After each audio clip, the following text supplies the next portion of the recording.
Hey there, Shooby-Doodlers, how are you doing? Today I'm going to show you how to draw Sir Isaac Newton's Reflector telescope, but let's not talk about it. Let's do it. So I'm going to help myself a bit by using a ruler to start off with, just to get those straight lines. And I'm doing this at a bit of an angle. So this is the tube of the telescope. Now we have one tube goes inside the other, so come just slightly to one side and do another little bit on each side like that. Then we want to draw a line that's going to be perpendicular. Another one about there and another one about there. And then we need to draw some ellipses, which is particularly apposite when it comes to talking about Newton. And all those elliptical orbits around the sun that the planets go. And what am I drawing this at the moment? At the moment I am writing a book about Sir Isaac Newton, so my head is full of his life and times, and I'm going to do a little curve around like that. Okay, so this is going to come to there, and here we're going to need another ellipse, and that's going to be, but only need half the ellipse, just coming around like that. Yeah, so I'm sort of been learning bits of calculus and stuff like that all over again, which I was never very good at the first time around. I can't say I'm brilliant at it now, but it makes a bit more sense now. And in fact, you can help me make this book and kind of join me on my bookmaking journey on Patreon if you like. Click up here to find out a lot more. I think I might have made this a bit long, so in fact what I'm going to do is I'm going to use that curve, erase that, and use that, and then we need another bit here. So this is a metal band which goes all the way around, and again I think I'm going to do the same thing here because it's looking a bit long. And then this again is like a metal band that goes around. Very clever design. So that would be coming around to there. Now the tube, I actually emailed the Royal Society, who have a copy of Newton's telescope, and said, do you know what it's made of? They very kindly wrote back and said, as far as they know, it's made of cardboard. So what Newton would have done is he'd have turned on a lathe a piece of wood, probably, to get the right shape for the inside, and then he probably greased it so that he could release the paper later and slide the tube off, and then he would have pasted sheets of paper and gone round and round and round and round, and sort of created this kind of paper mache tube, and when it was all set and dry, slide it off the tube inside. Then it had to have done another one so that he could have these two tubes that slide in and out, and then he kind of strengthened the end here with this band of metal. I don't think it would be steel. They hadn't discovered steel then, had they? So it's kind of it comes around in a circle and it's split across there, but this is a very ingenious way of keeping it tight. It's like a spring clip, so we want this kind of thing that comes around like that, and have exactly the same at this end as well. So we have this the curve there, so it's all these elliptical curves. We want to these little studs, spring clip, and then that's where the band is actually sort of cut, so you can clip the band around and then squeeze it tight, and the spring clip kind of holds it all together. And you want this metal band on the front basically to be holding on this metal rod underneath, and so the whole thing is actually kind of suspended on this metal rod with these metal clips around it. And Newton was quite a guy. He was from a very early age he was making stuff, So he had extremely good sort of making skills, and so I'd love to know whether he did the ironwork or whether he got a blacksmith to help him or whatever.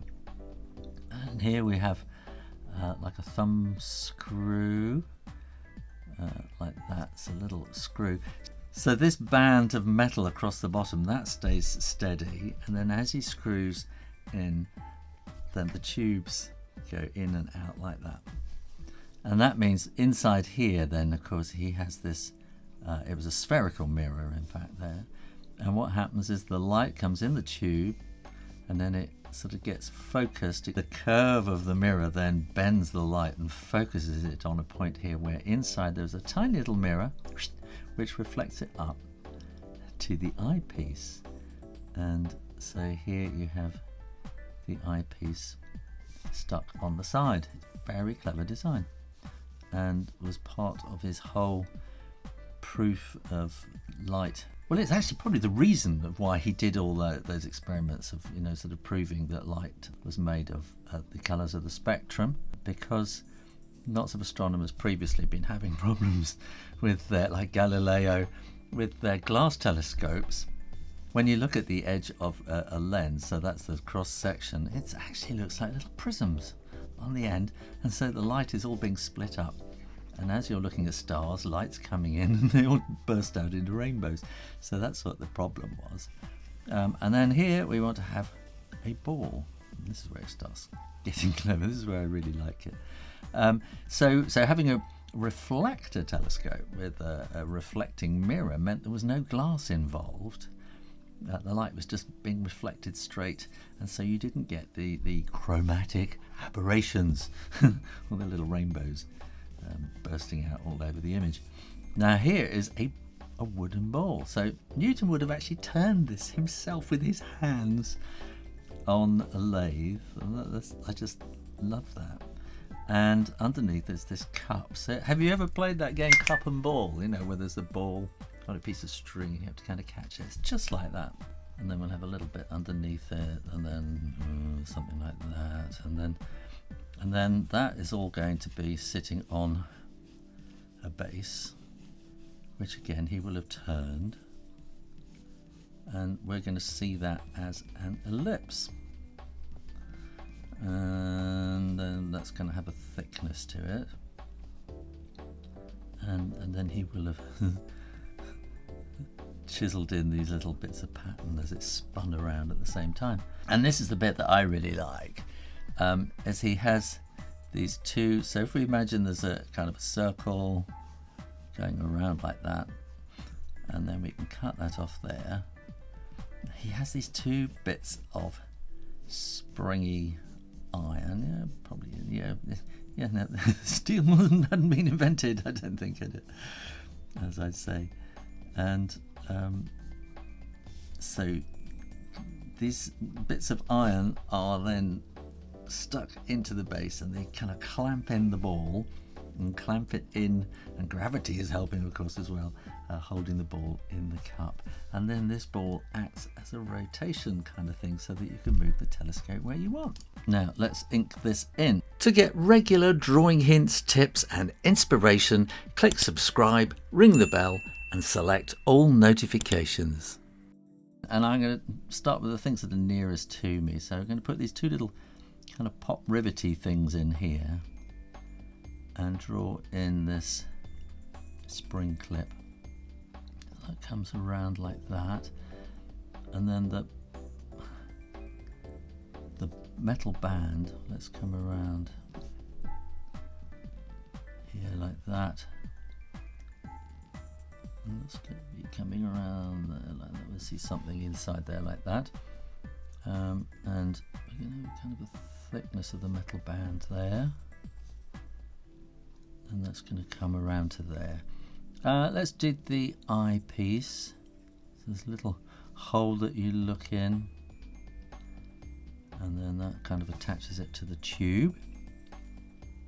And then I'm going to do the same down here.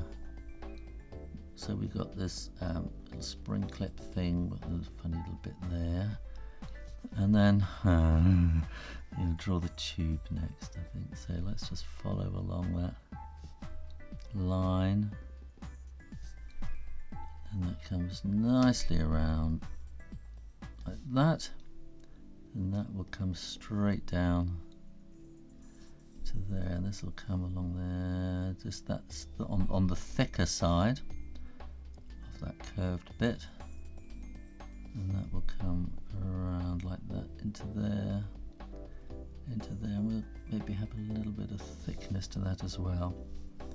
And then here we're going to want to see again the thickness of the tube.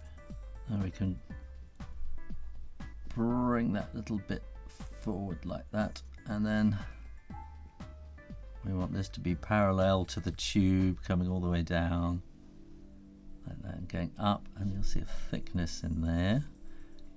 And then there's the screw bit, the thumb screw bit. Wing nut. There. Right, good. That's looking okay. And then I'm going to draw these little kind of curves in there, and little curves going up there as well. And then I think I'm going to draw these little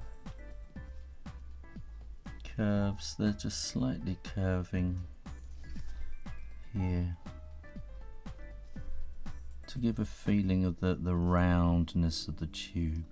And then we can come down and down, and then bring that around like that, and then we can just make that just slightly thicker. Oh, I went there's some things that are quite difficult to draw when you got the when you have the paper taped down like this and it has to stay in the same position for the camera. There's some kind of moves that are a little bit more difficult, and you think you're doing it nice and smooth, and it does a wobble. Never mind. You don't want to get too wound up about it. Like that curve as well is not quite a circle now, is it? But never mind. So let's do this curve there and make that a bit more like that, and a bit more something there, and there. That's okay. And then we can bring the base around like that, so it's going to come there and then down a little bit, and then it's going to join up there. So it's a disc really, this piece at the bottom like that, and then this we want to put these little bits of pattern in, so there's like, so as the thing is spinning around on the lathe, he just kind of puts the chisel to it just to create these little circles just for a bit of pattern. And it also is rather kind of reminiscent of planets going around the sun, isn't it? So it all kind of works out.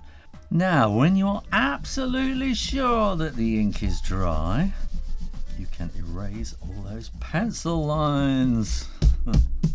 And I'm going to quickly shade in these bits of metal like that because they're quite dark. And then I think we can make this kind of look like wood by kind of putting this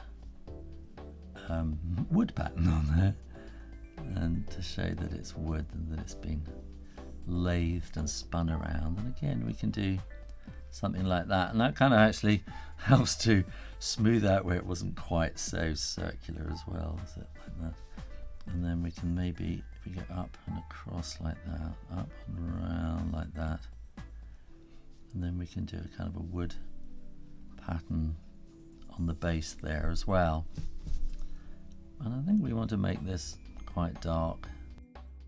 And I'm going to add some hatching in there to make those look a bit darker, and also on the inside as well there and there, and then I'm also going to add a bit more shading in there too, and a little bit more shading.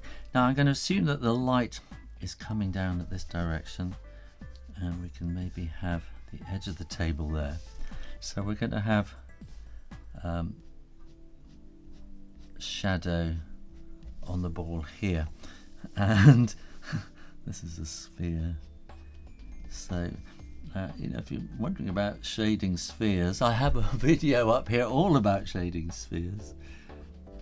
And, it's actually one of my most popular videos for some reason. So we can put a bit of shadow in there. And we're going to want some shading in there, and there, and there. We're going to get some shadow coming across from there as well, like that. That's going to be shaded a bit, and then we're going to have a bit of shade on the ground or the table. And if you want to colour it in, the tubes are quite brown. so are the woody bits, and you can colour in all the metal bits a bit darker too. And there you go, how to draw Newton's reflecting telescope. Thanks for watching, and keep coming back to the Shoo Rayner drawing channel for lots more drawing videos every week. And in the meantime, keep drawing, drawing, drawing. Practice, practice, practice. I'll see you next time. You take care now. Bye bye.